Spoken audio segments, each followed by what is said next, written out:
Hey, what's up guys? So, welcome to my Razor guide. I've been building him and testing him out for a while now, and honestly I love him. He's an amazing DPS, probably the best 4-star DPS in the game, and definitely his damage is comparable if not higher than a lot of the 5-star characters. I'm going to break down the build, the artifacts, the weapons. I'm going to go through everything with you guys. Hopefully the video won't be too long, and I hope you guys enjoy. If you have any comments or anything, let me know obviously in the comment section, and I'll try to answer you. Anyways, let's get right into it. Alright, so let's start with the artifacts. So in the early game, some good sets include Berserker and Exile. The 2-piece set of Berserker is especially nice because it increases your crit rate by 12%, and you can go with the 4-piece, but that one only works when you're lower HP, so it's not the greatest. The 2-piece of the Exile set is also nice because energy recharge can help you spam your ultimate on Razor, which is what you want to be doing, and that can be especially good in the early game.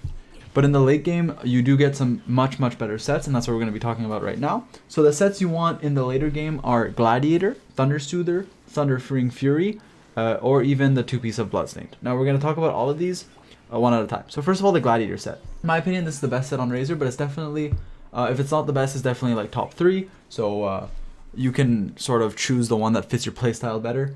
So the 2-piece set will give you an attack percent bonus of 18, which is great. And then the 4-piece set is especially good on Razor because it'll increase his normal attack damage by 35%. And since your Razor is going to be constantly auto-attacking with his Claymore, this is just a ton of attack that you're gaining, ton of damage that you're gaining from this set.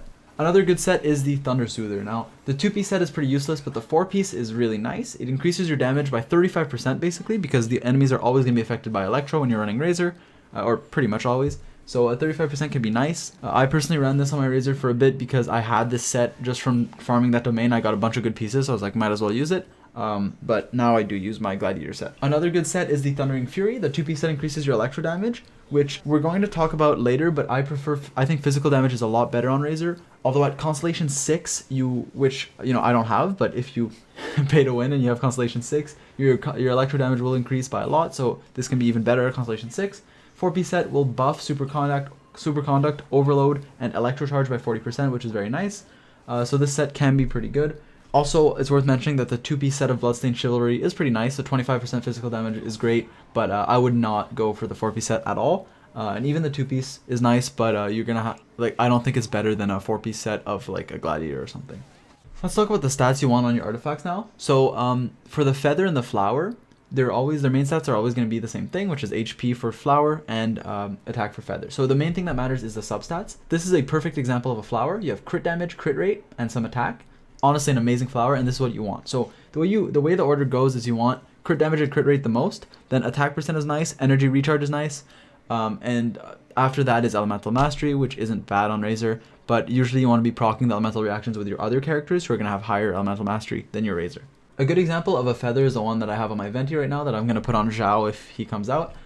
So this one has crit damage, crit rate, Elemental Mastery, energy recharge, and the main stat obviously is attack because that doesn't change. The biggest variable is the Goblet. This one can have physical damage bonus on it, which is huge. You really want this on Razor. And yeah, you can have like just some flat attack percent ones like this one.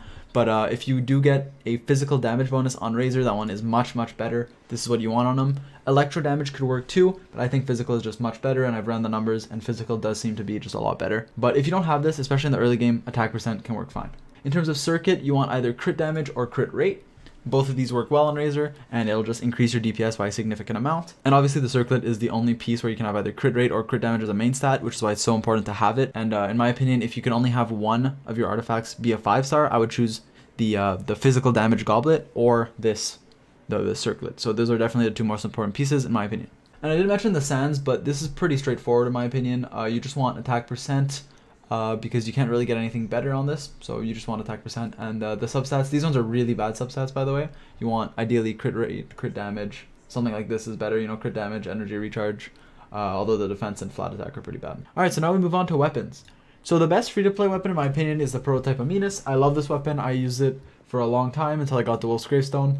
So you can craft it at the blacksmith using a prototype and some ores, which makes it a nice free-to-play weapon. And you can refine it by, being free-to-play as well. You can keep making new copies of it, refining it, and you'll increase the burst damage. So the effect is really nice. As I said, it gives you some nice burst damage, and the stats are pretty good. The base attack is okay, and the attack percent secondary stat is always appreciated on Razor.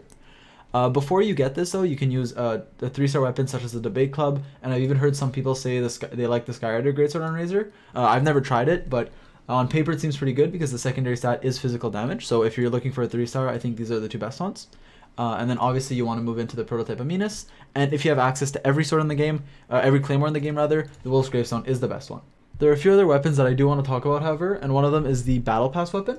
So if we look at our Battle Pass, you can see that the Serpent Spine is the claymore. So this weapon gets a lot of hate because like damage over time can make the stacks go away and all that stuff, but I personally love it, and I'm going to tell you guys why. So first of all, the effect will give you 30% more damage because it'll give you 6% more up to 5 times. So 30% more damage, but you will take more damage if you mess up, if you get hit, if you don't dodge properly. So there's definitely a skill cap on this weapon, but the weapon looks good. The base attack is pretty good. The effect is good, but honestly the best part, and this is what I don't see people talking about, is the secondary stat, which is crit rate. And crit rate is so good on Razor that like, because it's a substat, you can just build more crit damage or more physical damage or more other things. And because of that, you don't need as much crit rate on your artifacts because you have some on your weapon. So like, say you just want like 50% or 70% crit rate in your build, you can, even if your feather only has crit damage substats, that's fine because you're going to have some on your weapon. I do want to say though that the other Battle Pass weapons are pretty good too, so obviously think about that before you pick. And if you need a video reviewing the bow or the sword, I have both on my channel. Another thing we should talk about is in the shop, there's the Paimon's Bargains, and this resets every month. So the weapons for this month are different from last month's. In terms of Claymore, there's the Blackcliff Slasher. Now, before we get into it, I want to say that this is definitely a pay-to-win weapon because you can only get this with Star Glitter, which you get from getting duplicates of like the rare items you get through wishes. And if you want to refine it, you're definitely going to have to be spending a lot of money because each copy is going to cost you 24 Star Glitter. And by buying this, then you can't buy Fates, you can't buy Bennett, you can't buy other weapons, you know? So let's look at it. Secondary stat is crit damage, which is amazing. I think crit damage and crit rate as secondary stats are just the best possible secondary stats you can get.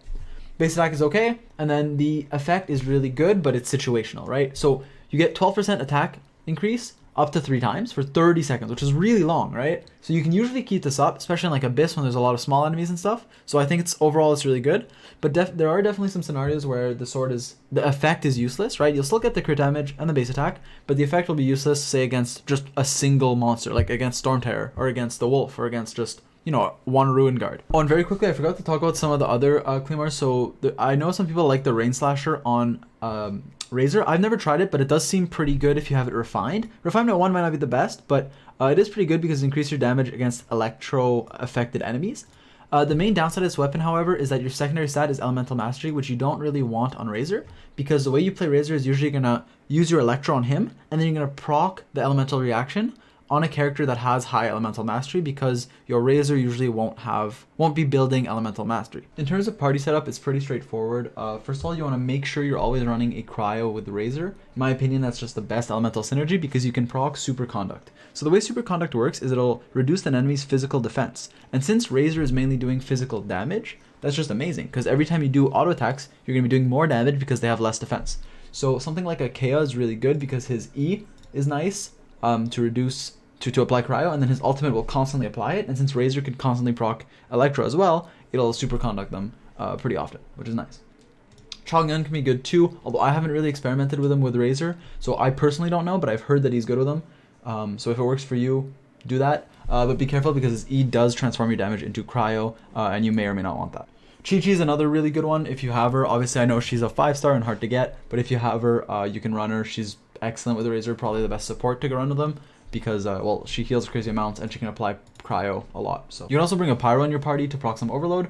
Now, definitely Superconduct is what you want to be proccing the most, but Overload can be nice, and a character like Bennett is good in honestly every comp in my opinion. I love Bennett. I think he's so underrated, and I might make a guide on him soon. But anyways, his ultimate is insane. It'll boost your damage a ton and heal you, so you can run that with Razor and just shred stuff. Lastly, I think Anemo supports are completely broken. You can run Sucrose or Venti, and it's just so good because you can just clump up a bunch of enemies, and then Razor will ult, destroy them all. Especially if you have the Viridescent Venerer set, this set makes Swirl so good. Like, read that effect, it's insane. Increasing Swirl damage by 60% and decreasing the opponent's elemental resistance to the element infused by 40% is absolutely insane. Alright, I hope you guys enjoyed. If I forgot anything, let me know. I hope I was pretty clear on everything. If you guys want to watch me stream, I'm going to be live on Twitch. The link's in the description. But yeah, anyways, guys, that about wraps it up. So I'll catch you guys later. Subscribe if you want to. If you don't, that's okay too. See you next time.